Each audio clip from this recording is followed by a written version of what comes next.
Online सुनने वाले सभी भाई और बहनों को प्रभु यीशु मसीह के नाम से जय मसीह की। मैं जॉन स्टीवनसन आपका मेरे यूट्यूब चैनल में स्वागत करता हूं और आज हम परमेश्वर के वचन से कुछ सीखेंगे। उसके लिए हम निकालते हैं पहला तीमुथियुस और उसका 4 अध्याय और 6 आयत से मैं आप लोगों के लिए पढ़ता हूं। यहाँ पर कहता है वो, यदि तू भाइयों को इन बातों की सुधि दिलाता रहेगा तो मसीह यीशु का अच्छा सेवक ठहराएगा और विश्वास और उस अच्छे उपदेश की बात से जो तू मानता आया है तेरा पालन पोषण होता रहेगा। यहाँ पर पौलुस का एक लेटर है तीमुथियुस की कलीसिया के लिए और वहाँ पर तीमुथियुस के अगुआ को वो लेटर लिख रहा है और वो बता रहा है कि तुझे क्या क्या सिखाना है अपनी कलीसिया को। समस्या क्या आती है, जब हम परमेश्वर की विश्वास में आगे बढ़ते जाते हैं तो शैतान आके झूठ का बीज बो जाता है, हमें भटकाना चाहता है, हमें रीति रिवाजों की तरफ ढकेल देता है और हमें परमेश्वर की आज्ञाओं को ना मानना, किस तरह से हम ना माने, इस चीज़ के लिए उकसाता है। परमेश्वर यहाँ सिखाता है हमें पौलुस के द्वारा। पौलुस ने बहुत साल पहले प्रभु यीशु मसीह के जाने के बाद, यानी कि ये समझ लो 2000 साल पहले ये बता दिया कि झूठे भविष्यवक्ता आएंगे और हमें बहका देंगे। परमेश्वर हमें ये सिखाना चाहता है कि हमें सच्चे अगुआ और झूठे अगुआ के अंदर अंतर आना चाहिए। कैसे अंतर हम पता लगाएं? यदि हम वचन अपने साथ रखते हैं, वचन अगर हम निरंतर पढ़ते रहते हैं और यदि कोई अगुआ वचन के अनुसार हमें समझाता है तो वो सच्चा अगुआ है। यहाँ पर अपने मनों के विचार हमें नहीं प्रकट करने हैं, हमें वचन जो कहता है वही हमें सिखाना है कलीसिया के अंदर। क्योंकि परमेश्वर का वचन यह कहता है कि मेरे वचन में ना तो एक मात्रा ना एक बिंदु लगाना, जो है ऐसा एज इट इज तेरे को सामने समझाना है। पर आज परेशानियां अलग हैं। आज हम अपने ज्ञान के अंदर इतने स्वाभिमानी, इतने अभिमानी हो चुके हैं कि हम परमेश्वर के वचन के अलावा सब कुछ बोलते हैं और उसके वचन नहीं सुनाते। और लोग भी परमेश्वर के वचन सुनना नहीं चाहते, कहानी और किस्से सुनना चाहते हैं। परमेश्वर यहां हमें साफ कहता है, क्या कहता है कि तू अच्छा सेवक कब बनेगा? जैसा मैंने तुझे सिखाया है ऐसा का ऐसा तू यदि अपने विश्वासियों को सिखाता है तो तू एक अच्छा सेवक बनेगा।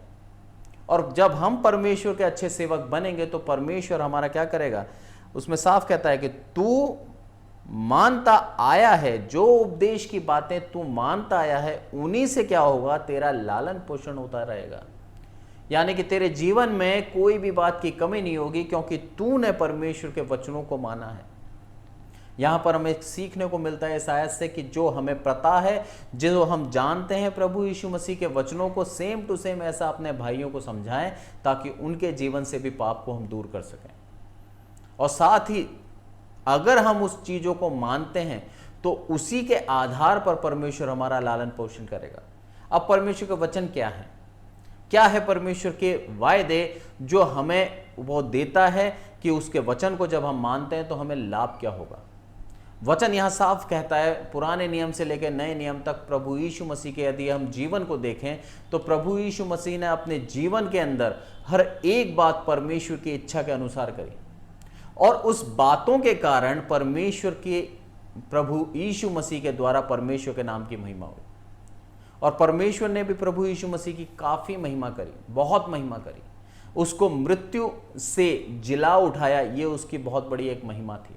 क्रूस की मृत्यु उसने सही हम लोगों के लिए, ताकि हम जीवित रहें, और हमारे पापों का बलिदान उसने हमारे लिए दे दिया। और परमेश्वर ने उसको उस सलीब से जीवता, उस सलीब के से उसको 3 दिन बाद जीवता उठाया। परमेश्वर के आगे से आगे जो भविष्यवाणी करी गई थी उन सारी भविष्यवाणियों के आधार पर ऐसा हुआ। और ये क्यों हुआ? क्योंकि प्रभु यीशु मसीह ने उसके वचन को थामे रहा और उसी के वचन के अनुसार वो चलता रहा और परमेश्वर ने उसके वचन के अनुसार उसको बढ़ाया। आज प्रभु यीशु मसीह जब वो चला गया स्वर्ग में तो हमें यह आज्ञा देके गया है कि हम उसके वचनों को थामे रहें और उसके वचनों के अनुसार अपना जीवन चलाएं, तो प्रभु यीशु मसीह क्या करेगा, हमें अपना भाई बना लेगा, अपना मित्र बना लेगा। और क्या बोलता है कि तुम अब सेवक नहीं रहे, क्योंकि मैंने तुम्हें सब कुछ, मत्ती के अंदर साफ लिखा है कि मैंने जो मुझे मालूम था सब मैंने तुझे बता दिया, इसलिए अब तू मेरा मित्र है। परमेश्वर ने हम लोगों को, पापियों को अपना मित्र कहा है। उसका कारण यह है कि यदि हम उसकी बातों पर विश्वास करते हैं और उसके नियमों पर चलने का प्रण लेते हैं, तो प्रभु हमें हर एक चीज आगे से आगे बताता है और हमें बताता है कि हमें करना क्या है, हमारे जीवन के अंदर हमें क्या कदम उठाने हैं, वो सारी चीजें परमेश्वर हमें बताता है। इधर वचन क्या कहता है आगे 7वें आयत में, पर अशुद्ध और बूढ़ियों की सी कहानियों से अलग रहे और भक्ति की साधना कर। अशुद्ध और बूढ़ियों की कहानी, जो रूढ़िवादिता चल रही है, उन चीजों से तो दूर हो जा, क्योंकि यहां पर यहूदी मत से अलग होकर प्रभु यीशु मसीह के तरफ आने वाले लोगों की संख्या बढ़ती जा रही थी।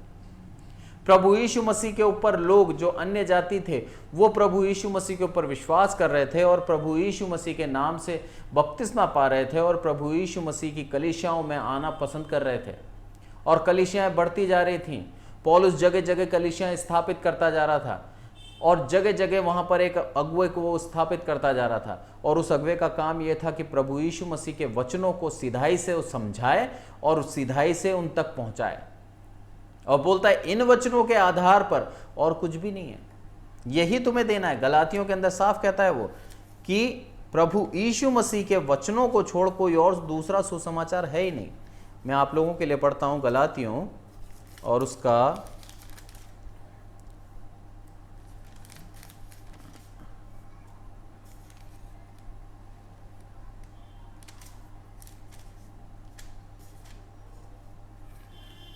1:6 इसमें लिखा है कि मुझे आश्चर्य होता है कि जिसने तुम्हें मसीह के अनुग्रह से में बुलाया, उससे तुम इतनी जल्दी फिरकर किसी और ही प्रकार के सुसमाचार की ओर झुकने लगे। अरे जिसने, यानी कि मैंने तुम्हें बुलाया किसके लिए? मुझे आश्चर्य होता है कि जिसने तुम्हें मसीह के अनुग्रह से बुलाया, यानी कि मैंने जब तुम्हें परमेश्वर के सुसमाचार को सुनाया प्रभु यीशु मसीह के और उसके बलिदान की बात बताई और क्रूस की कथा जब मैंने बताई, तो तुम बड़े उत्साहित होकर कि हमारे पापों के लिए प्रभु यीशु मसीह ने अपना बलिदान दे दिया कि हम ऐसे प्रभु की ओर जाएंगे। और तुम आ गए और कलीसियाओं में आने लगे, बपतिस्मा भी ले लिया, मसीह को स्वीकार लिया, सब पूरे समाज के सामने तुमने स्वीकार लिया और प्रभु यीशु मसीह की सेवकाई करने लग गए, प्रभु यीशु मसीह के विश्वासी बन गए। और अब क्या हुआ? किसी और ही प्रकार के सुसमाचार की ओर तुम मुड़ गए हो, जो है ही नहीं। प्रभु यीशु मसीह के सुसमाचार को छोड़ कोई और सुसमाचार है ही नहीं। हम क्या हैं? आज भी प्रभु यीशु मसीह के सुसमाचार की ओर मुड़ना नहीं चाहते।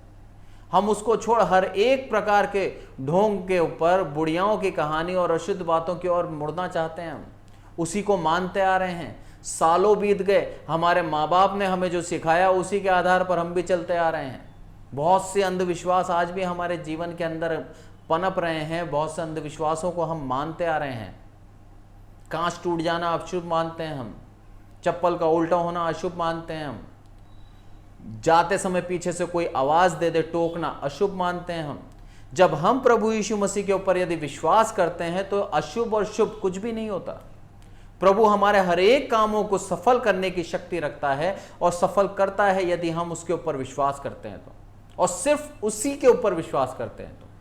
क्योंकि प्रभु यीशु मसीह यिर्मयाह के अंदर साफ कहता है कि उसके अलावा यदि हम किसी और के ऊपर विश्वास करते हैं तो वह व्यक्ति श्रापित है।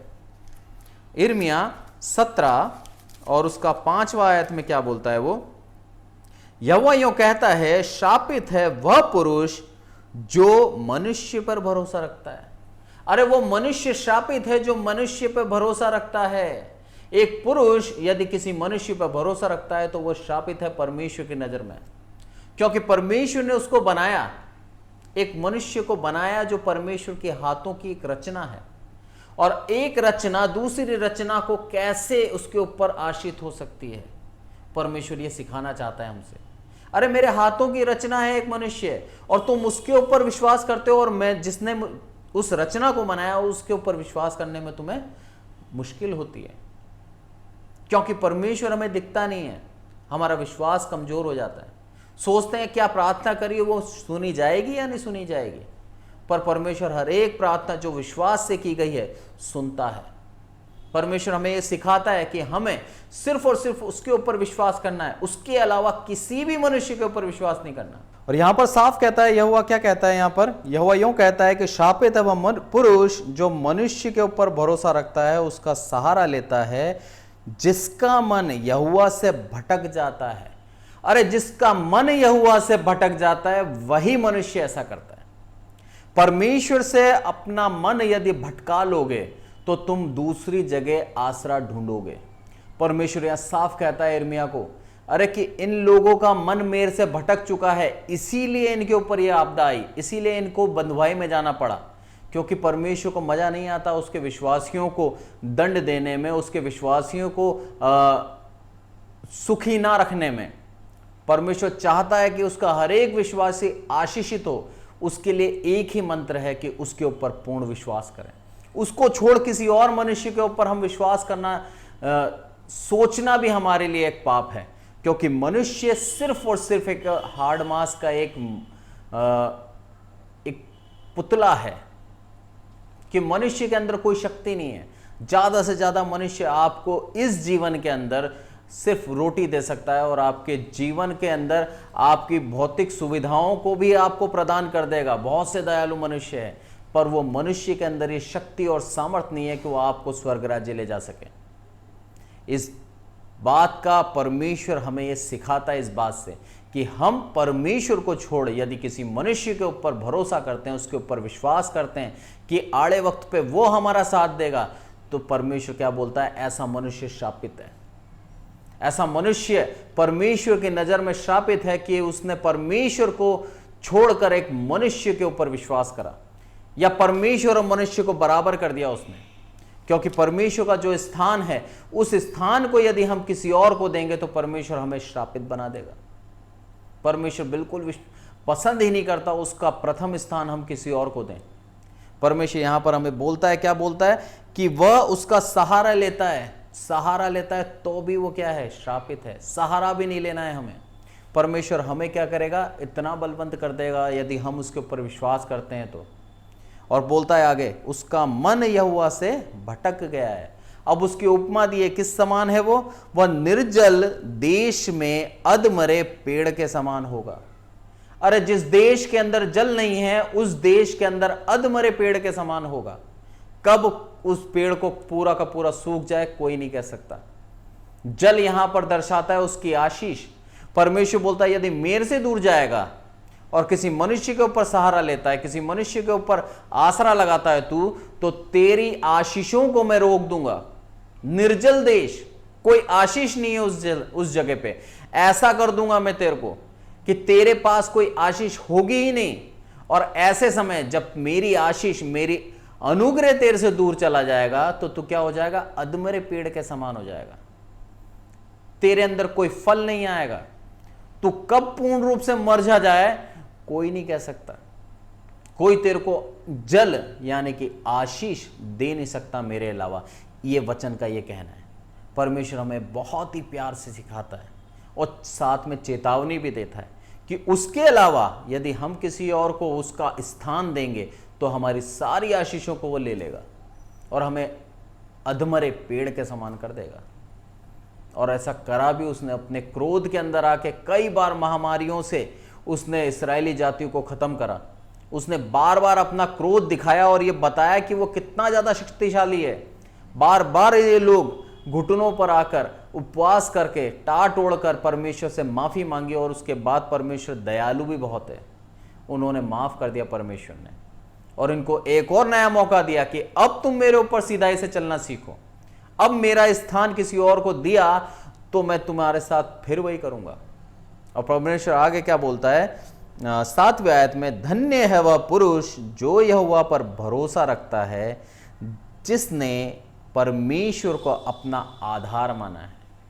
अरे परमेश्वर को अपना आधार बना लो, बेस बना लो, उसके ऊपर तुम अपना विश्वास रूपी घर बनाओ, कभी नहीं टूटेगा। परमेश्वर यहां पर सिखाता है कि उसको अपना आधार बनाएं, उसको प्रथम स्थान दें, उसके साथ हम चलना सीखें, उसके नियमों को अपने जीवन में उतार लें। इन वचनों के आधार पर हम चलना सीखें, क्योंकि क्या बोलता है ये वचन यूहन्ना 1:1 में क्या बोलता है कि मैं पढ़ता हूं आप लोगों के लिए।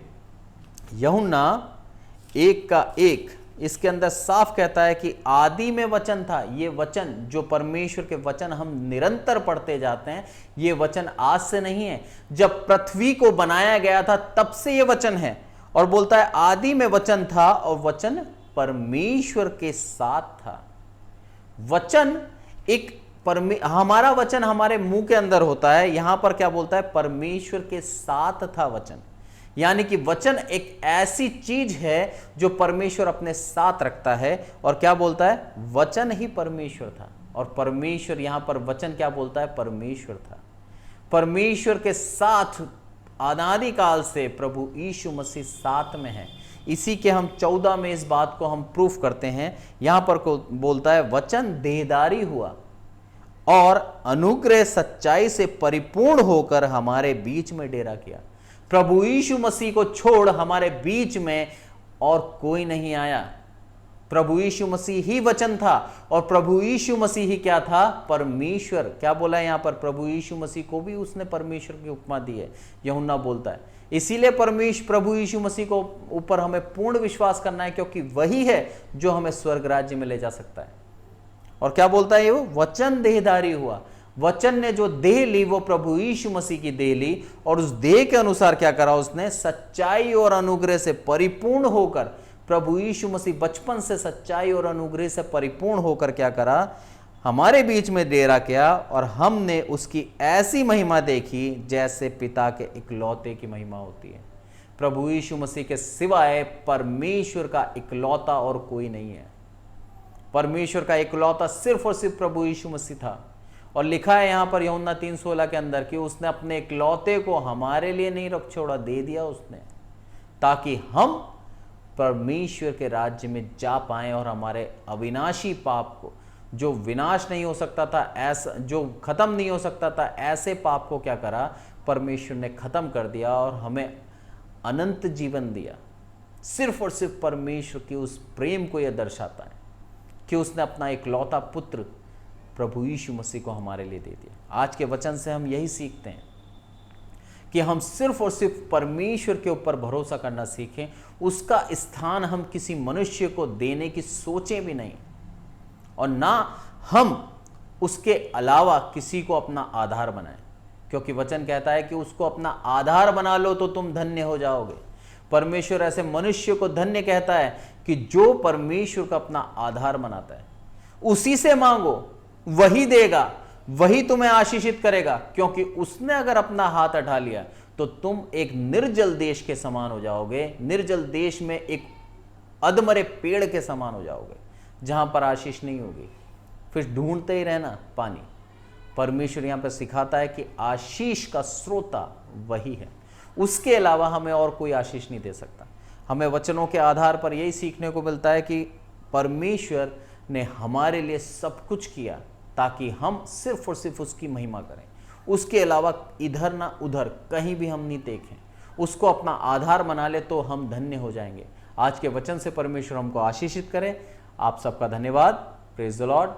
आइए एक छोटी सी प्रार्थना करें, और इस परमेश्वर हमारी प्रार्थना जो भी सुनता है हर एक सुनने वाले को आशीषित करें, और अपने वचन के अंदर अनुग्रहित करके उसको वचन में आगे बढ़ाएं। आइए प्रार्थना करें।